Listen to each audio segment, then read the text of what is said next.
Tokyo, the spring of 1945. Inside the Ueno Zoo, in a cage built to hold a tiger, there is a man. He is American. He has no clothes.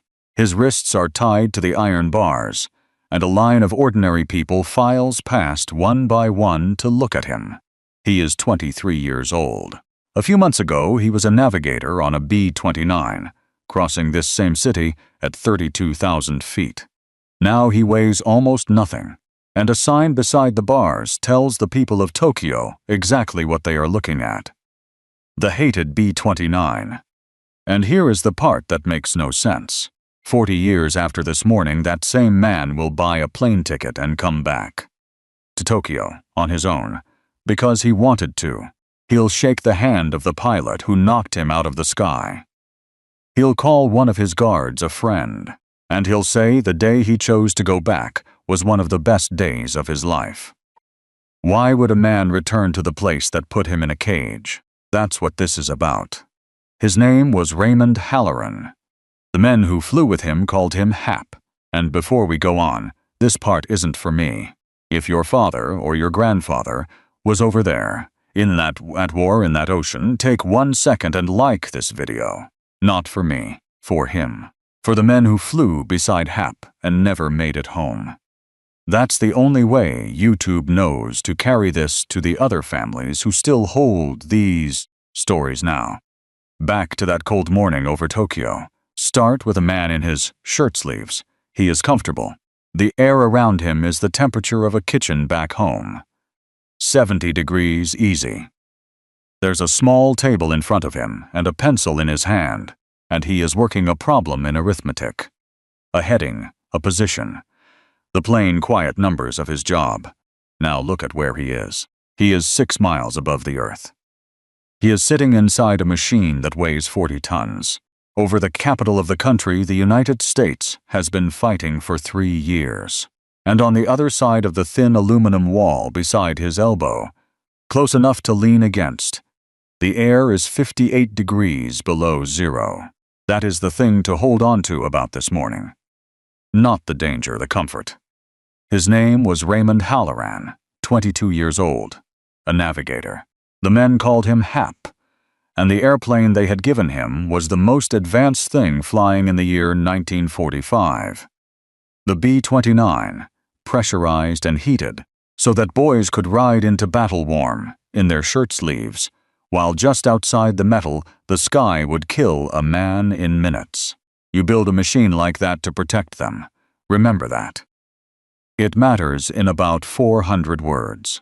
So how does a kid from Cincinnati end up warm and 6 miles over Tokyo with a pencil in his hand? The plane was called the Rover Boys Express, named after a set of adventure books the crew had grown up reading, the kind you checked out of the library and finished under the covers. 11 men aboard, most of them barely out of high school. Hap was the second of 5 brothers from an Irish Catholic family that had come up the hard way through the Depression.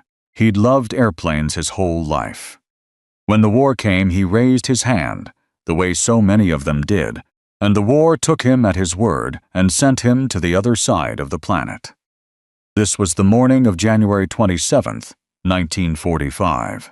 76 of these bombers were going to Tokyo.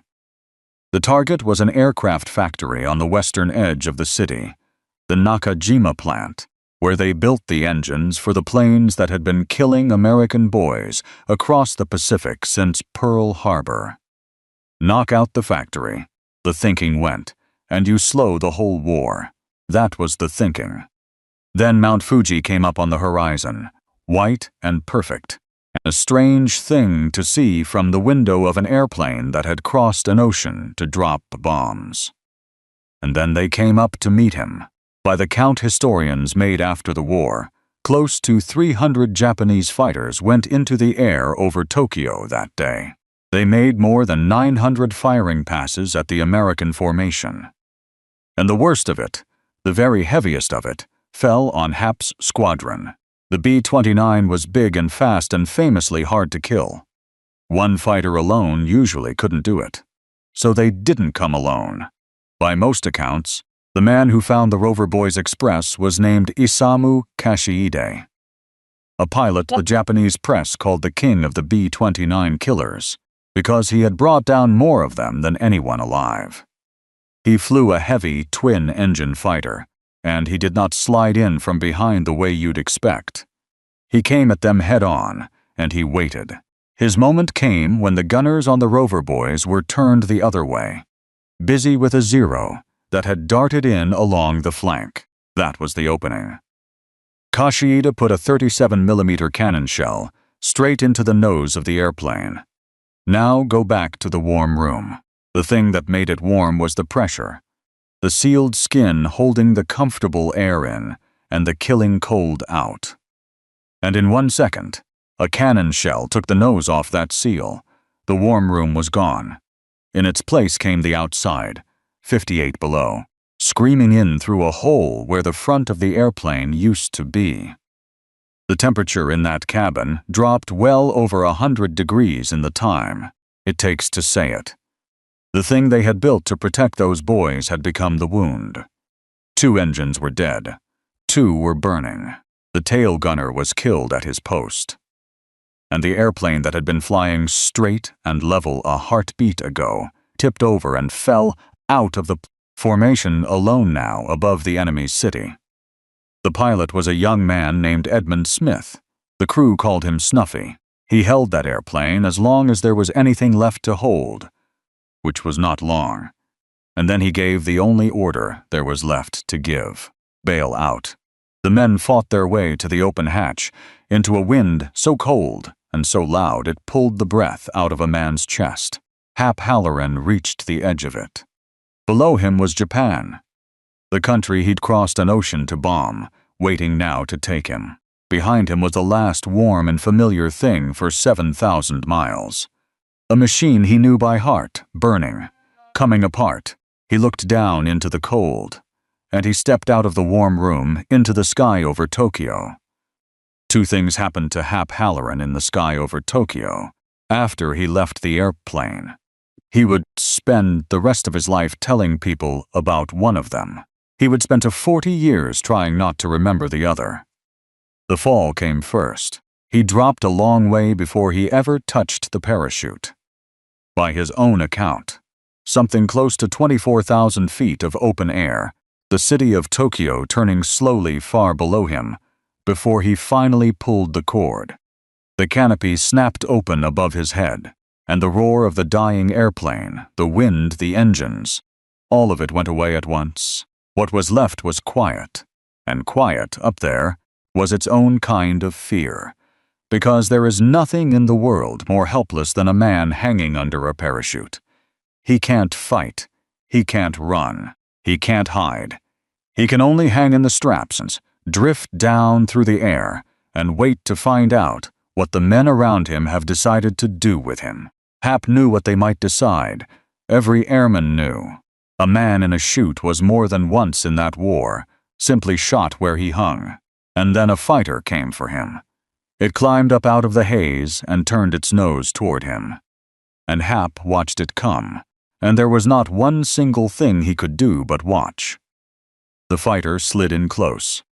Close enough that Hap could see the man inside it, see the helmet turn, see the pilot look across that thin stretch of freezing air, straight at the American boy hanging there under the silk. And the pilot raised his hand. He held it there a moment, a salute. Then he rolled away and he was gone. Hap called it a rarity. That was all. He didn't make a speech out of it. But he never let go of it either.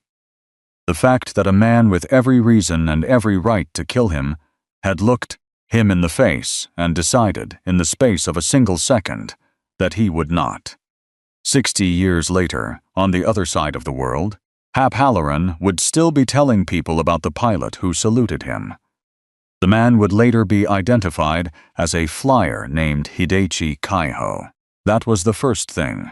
The second thing was waiting for him on the ground. He came down in Chiba, farm country, east of the city, and the people who reached him first were not soldiers. They were ordinary people. The people whose city he had crossed an ocean to burn.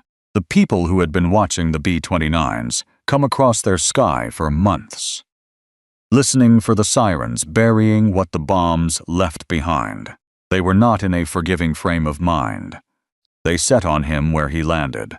It went hard, and it went on, and Halloran was very near the end of it when the soldiers arrived. The soldiers pulled him out. Sit with the shape of that for a second. The enemy's army. The men whose actual job was to destroy him were the ones who waded into that crowd and dragged him out of it alive. They tied his hands, and they took him away into Tokyo, toward a building the prisoners only ever named in a lower voice. The captivity. He had started that morning as an American kid in a warm room 6 miles up, with a pencil in his hand and a heading to work out. He ended it on the ground, beaten, his hands bound, in the keeping of the nation he had come to bomb. And the thing he would turn over in his mind for the rest of his life was the order of it all. That the cruelty had come from the ordinary people, and the only mercy he had been shown that whole day had come from the men who were sworn to kill him. Raymond Halloran turned 23 years old on the 4th of February, 1945. There was no cake, no card, nobody sang. Back home in Cincinnati, no one even knew whether he was alive. The telegram his mother had been handed said only that her son was missing. He spent his birthday on the floor of a cell in Tokyo. The cell belonged to the captivity, the secret military police. That was the building the prisoners only ever named in a lower voice, and now Hap was inside it. It was cold, and it was dark, and he was alone. They fed him a small ball of rice when they fed him at all. And there were the questions, the same questions, over and over, hour after hour. He was a navigator. He did not carry the kind of secrets they were digging for. That never shortened the questions, and it never shortened the waiting. The waiting was the worst of it. Men were taken out of those cells and did not come back. Hap kept expecting to be one of them. Every set of footsteps in the corridor might be the ones coming for him. He lay there in the dark and waited to find out. And the next morning he was still alive, and then he did it again. He prayed. He'd come up in a family where you did, he said. Long afterward, that it was the praying and the simple refusal to give up that carried him through. Then they moved him, not to another prison, to a zoo. They took him to the Ueno Zoo in the middle of Tokyo, and they had a use for him there. There was a cage, one built to hold an animal. They stripped him, and they tied him to the bars of it, and they brought the people of the city through to look at him. A sign nearby told the crowd exactly what they were looking at: the hated B-29. They did not only want to hold him, they wanted to take the man out of him. To stand him in a cage in front of a crowd and turn an American boy into an exhibit. A thing you walk past on a Sunday afternoon and point your child toward. Not a prisoner, not even an enemy, an animal. That was done to Raymond Halloran of Cincinnati, Ohio, second of 5 brothers, when he was 23 years old. He did not break, but he came down out of that cage as skin and bone. And he was somewhere near the bottom of what a human being can be reduced to when they moved him one last time to a camp called Omori on a flat spit of made land at the edge of Tokyo Bay. And here is where it turns strange. By the rules of war, a prisoner of war camp was supposed to be marked, laid out and painted so the bombers passing overhead would know to leave it. Omori was not marked, which meant that the most dangerous thing in Halloran's sky was no longer the Japanese. It was Americans. It was B-29s, the same airplane he had flown, crewed by boys just like the ones he'd trained with, who had no way on earth of knowing that one of their own was down there underneath them. On the night of March, the 9th into the 10th, 1945, 334 of those bombers came in low over Tokyo, in the dark, loaded with fire. When the sun came up, something close to 100,000 people were dead. To this day, it is the deadliest single air raid the world has ever seen, worse, in one night, than the atomic bomb would be. and Hap was inside it, behind the wire, in the middle of the target, listening to his own country burn the city down around him, with no possible way to signal the men in those airplanes that he was on the ground, that he was one of theirs, that he was right there. So he lay still, and he hoped the next one would fall somewhere else. That was the arithmetic of Hap Halloran's spring of 1945. The enemy had put him in a cage like an animal, and his own side had very nearly burned him alive. A weaker man would have come apart in the middle of it. But it was there, in that miserable place, that Hap found the thing that kept him in one piece. Not a thing, men. One of them was a Marine, a famous fighter ace named Gregory Boyington, the one everybody called Pappy, who had been shot down more than a year before, and listed as dead, and was, in fact, very much alive and sitting in that camp. Another was an Army flyer named Robert Goldsworthy, who would walk out of the war and one day wear a general's stars. They got each other through it. They starved together, and they waited together, and they held one another up, the way men do when the only thing they have left in the world is each other. Hap would not forget those men. Not ever. Keep Pappy Boyington in mind. We will come back to him.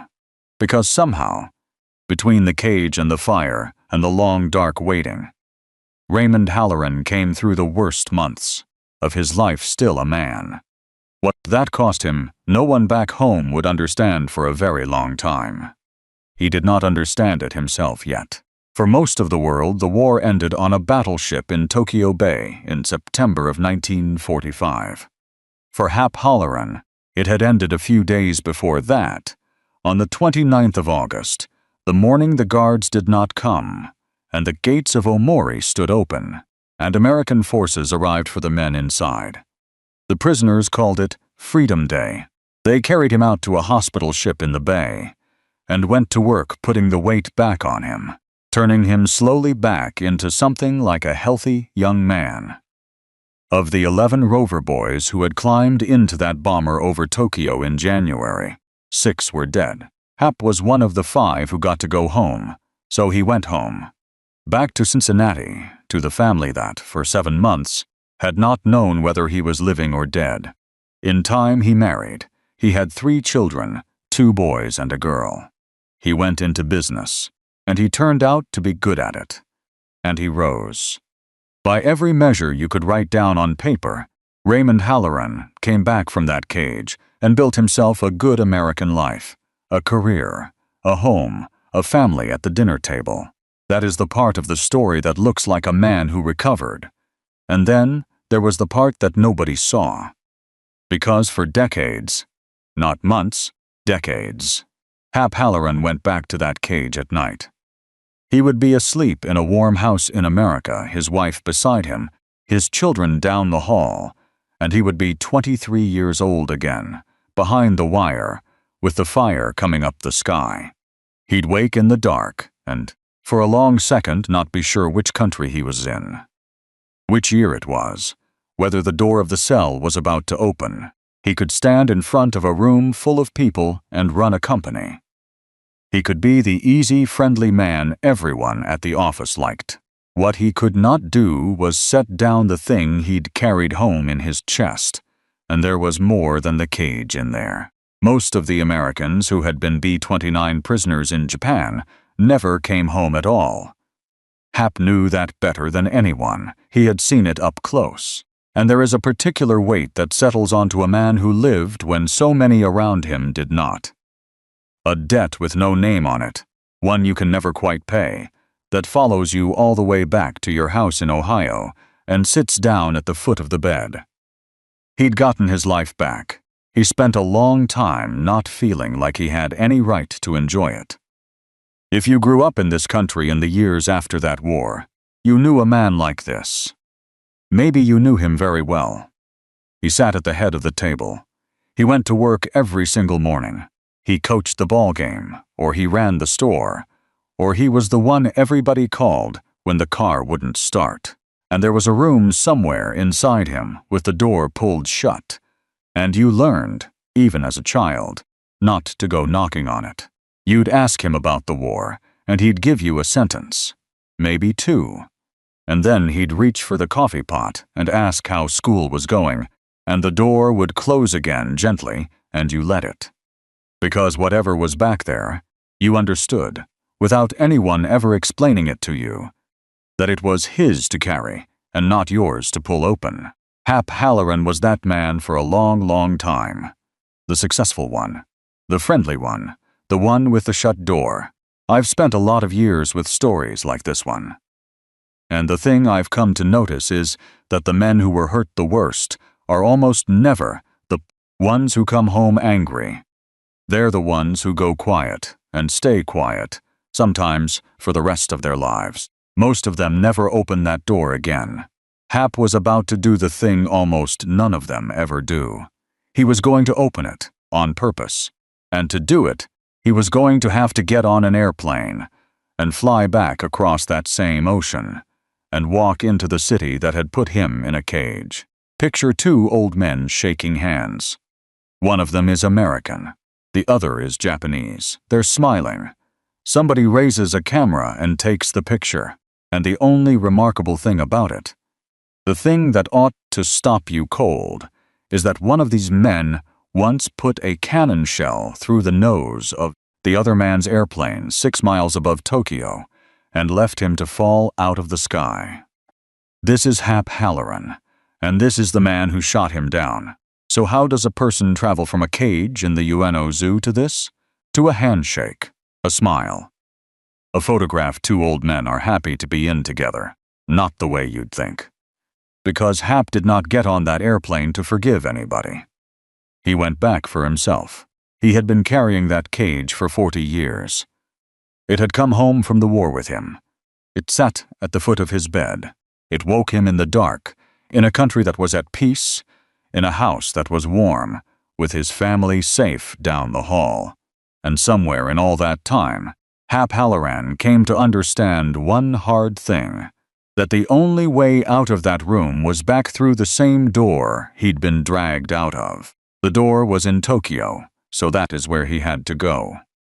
There was one memory that let him believe it was even possible. A pilot in the air, in the worst hour of his life, a man who had looked him in the eye and saluted instead of killing him. All those years, Hap had held on to that. It was his proof that there had been, even then, even there, men on the other side he could stand in front of. So in 1984, Raymond Halloran flew back to Japan. He walked back into the city that had put him in a cage. Older now, gray. A well-to-do man from Ohio, stepping off an airplane in Tokyo of his own free will, carrying nothing but the thing he had finally come to set down. He went looking for the pilot who had saluted him, a flyer later identified as Hidechi Kaiho, and he found him. At last, the airman who had hung helpless under that parachute got to stand in front of the airman who had chosen, in a single second, to let him live, and to thank him for it face to face. Then he did the harder thing. He went and found the other one, the man who had actually shot him down. Hap tracked him down and looked at the man who had nearly ended his life over Tokyo and put out his hand. Now understand what that handshake was, and just as much understand what it was not. It was not Hap Halloran saying any of it had been all right. The cage had been real. The fire had been real. Close to 100,000 human beings had died in that city in a single night, and 6 of the boys he'd flown with were never coming home, and Hap never once pretended otherwise. He carried the truth of every bit of it to the end of his life. He did not excuse the men who had done what they'd done to him, and he did not ask anyone else to. What the handshake meant was something narrower than forgiveness, and harder and entirely his own. It meant he was finished letting the worst thing that ever happened to him decide who he was going to be for whatever time he had left. He found one of the guards, too. One of the few who had shown the prisoners some small kindness, back when a small kindness could get a man in serious trouble. The two of them became friends. And here is a thing you almost wouldn't believe without the photographs to prove it. The American boy, who had been stripped and roped to the bars of a tiger cage, spent a good part of his later years on golf courses in California, laughing, telling stories, riding around in a cart with a Japanese fighter ace named Saburo Sakai, one of the most famous pilots Japan ever put in the air. Hap hosted him as a guest in his own home. Two old enemies from opposite ends of that terrible war, knocking a golf ball around like men who'd been friends their whole lives. He didn't go back to Japan just the once. He went again and again for the rest of his life. He gave his own money to the memorial built for the people who died in the firebombing. The same raid he had once lain beneath, in chains, praying it would fall somewhere else. He stood up in front of audiences on both sides of the ocean and told the whole story, the cage and all of it. He sat on panels beside the men who had flown the Enola Gay. He became, of all the things a caged man might have become, the best-known American veteran in the country that had caged him. And somewhere in all of that, quietly, without a date you could circle on a calendar, the nightmares stopped. The door he'd kept shut all those years, he had walked all the way through, into the worst room of his life, and out the other side. The cage finally let go of him. Hap used to say that the day he made up his mind to go back was one of the best days of his entire life. Now you know why. He had not forgotten one single thing that was done to him.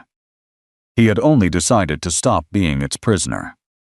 On the 15th of January, 1988, an old airman stood up at Arlington National Cemetery to say goodbye to a friend.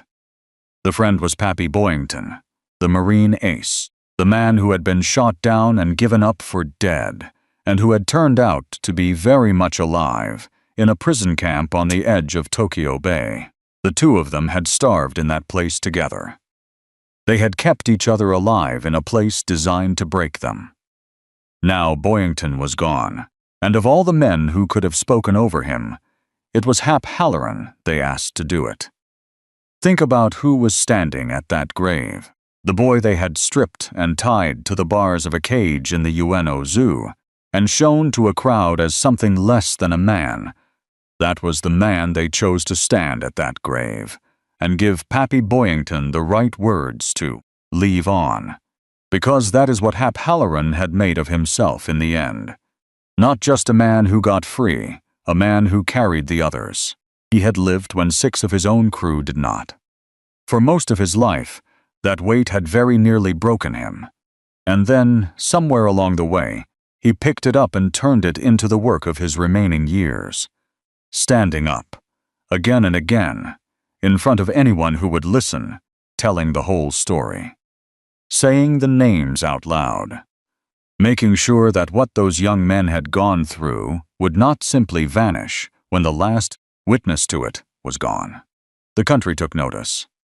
In 2001, they placed him in the American Combat Airman Hall of Fame, beside another old Pacific flyer who had been shot down over that same ocean as a young man and who had gone on to become President of the United States.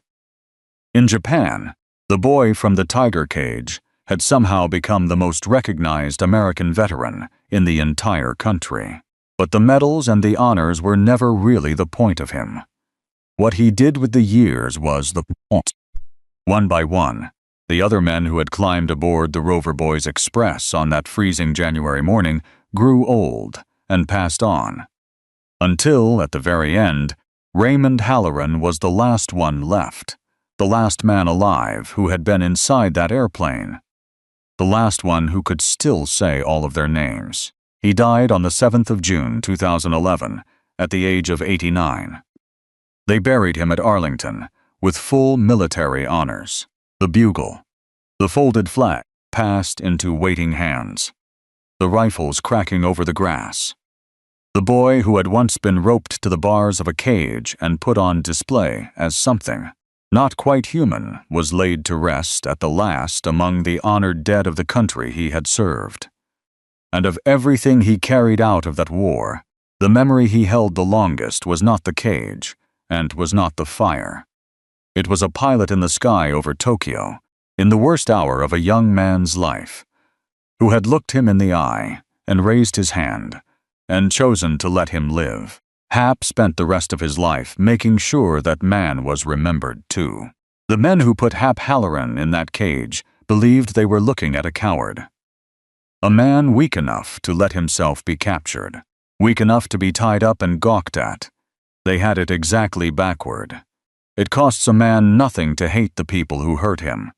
That's the easy road, and most of the world is walking it. The hard thing, the thing almost nobody manages, is to live through all of it, every last hour, and then refuse to let it turn you cruel. To walk back into the worst place of your life and come out of it with your hand held out. The men who built that cage never understood that kind of strength. They couldn't. It was the one thing they had crossed an ocean to break in him, and it was the one thing they never touched. A lot of you watching this had a father, an uncle, a grandfather who was over there, in a bomber, on a ship, on one of those islands with a name you only ever heard him say once. Most of them came home and said almost nothing, but some of you heard something one time, at a dinner table, in a car on a long drive, when he thought you weren't really listening.